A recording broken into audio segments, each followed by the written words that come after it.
Student को ना एक टॉपिक में बहुत प्रॉब्लम रहती है, वो है चार्ज। उनको समझ नहीं आता कि चार्ज क्या होता है। तो देखो, सबसे पहले डेफिनेशन से स्टार्ट करते हैं कि इसका चार्ज होता क्या है। तो चार्ज की अगर मैं सिंपल आपको डेफिनेशन बताऊं तो ये क्या होता है कि मैटर की कोई भी वो प्रॉपर्टी, या फिर अगर हम सिंपल बात करें तो मेरे पास अगर ये एक मार्कर है, तो मार्कर मेरे पास एक मैटर है, तो इसकी वो प्रॉपर्टी जिसकी वजह से ये किसी भी एक्सटर्नल इलेक्ट्रिक फील्ड या फिर मैग्नेटिक फील्ड में एक फोर्स को एक्सपीरियंस करता है, इस पे एक फोर्स लगता है, वो प्रॉपर्टी इस मैटर की चार्ज कहलाती है। अब सर समझ नहीं आया, ठीक है, डेफिनेशन से तो कुछ समझ नहीं आया, सिंपल करो थोड़ा सा। तो देखो, सिंपली अगर मैं बात करूं आप लोगों से, तो मेरे पास अगर ये कोई भी दो बॉडी है, ठीक है, तो ये बॉडी जो है, ये मैटर जो है मेरे पास, ये एटम से मिलकर बना होगा। ऑब्वियस सी बात है, कोई भी चीज एटम से मिलकर बनी होती है। अब एटम को भी अगर मैं देखूं तो एटम जो है मेरे पास, वो इलेक्ट्रॉन, प्रोटॉन और न्यूट्रॉन, तीन टाइप के पार्टिकल से मिलकर बना होता है। जो एटम होता है, एक तो इलेक्ट्रॉन होता है, एक प्रोटॉन होता है, एक न्यूट्रॉन होता है।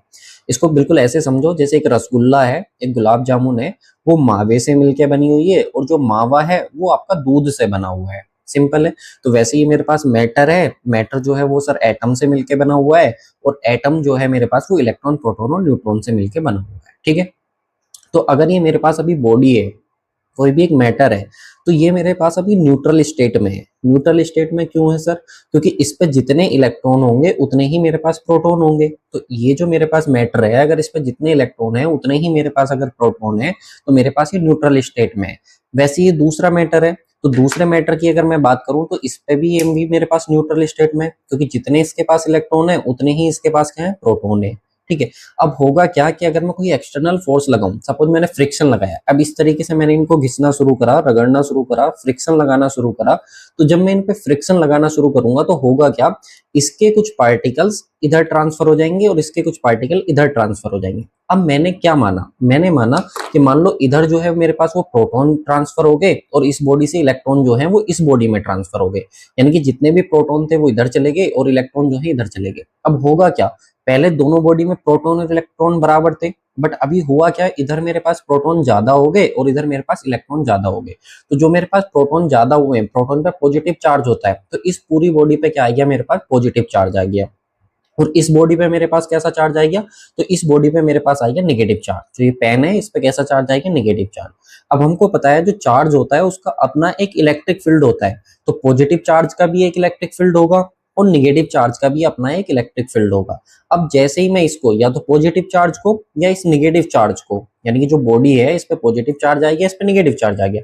अब मैं इस बॉडी को, अगर मान लो मैं आप पॉजिटिव वाली की बात करता हूँ, तो ये पॉजिटिव बॉडी जो है मेरे पास, जिस पे पॉजिटिव चार्ज है, तो इस पॉजिटिव चार्ज की वजह से इसका अपना इलेक्ट्रिक फील्ड है। अब मैं इसको ले जाकर के क्या करता हूँ, किसी एक्सटर्नल इलेक्ट्रिक फील्ड में रख देता हूँ।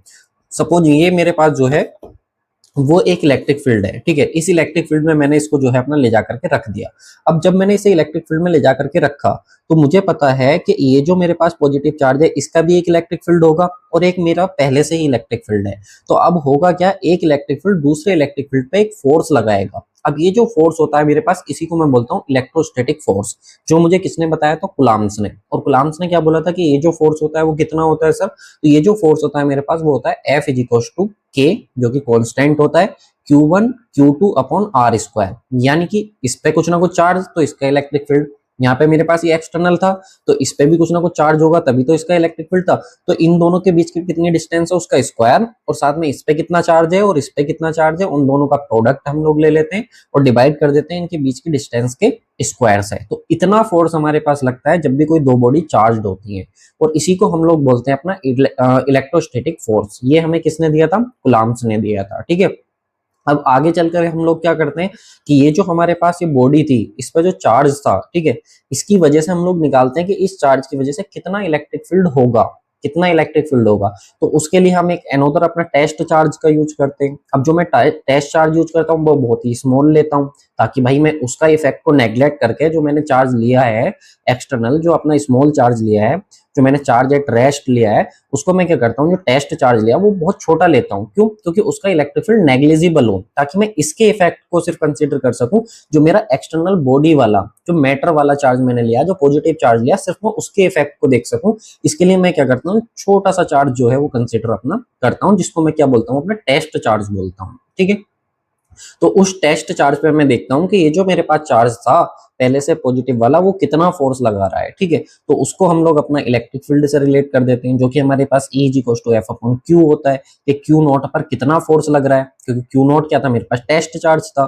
तो F/Q नॉट करा मैंने, तो कितना फोर्स लगा रहा है ये, वही क्या हो जाता है, इलेक्ट्रिक फील्ड हो जाता है मेरे पास, ठीक। तो इलेक्ट्रिक फील्ड और चार्ज कैसा, कि दोनों आपस में कैसे लिंक है एक दूसरे से, और साथ में क्या हमारे पास चार्ज होता है, तो ये टोटली मैटर की प्रॉपर्टी होती है, राइट। चलिए इस वीडियो में इतना ही, थैंक यू सो मच।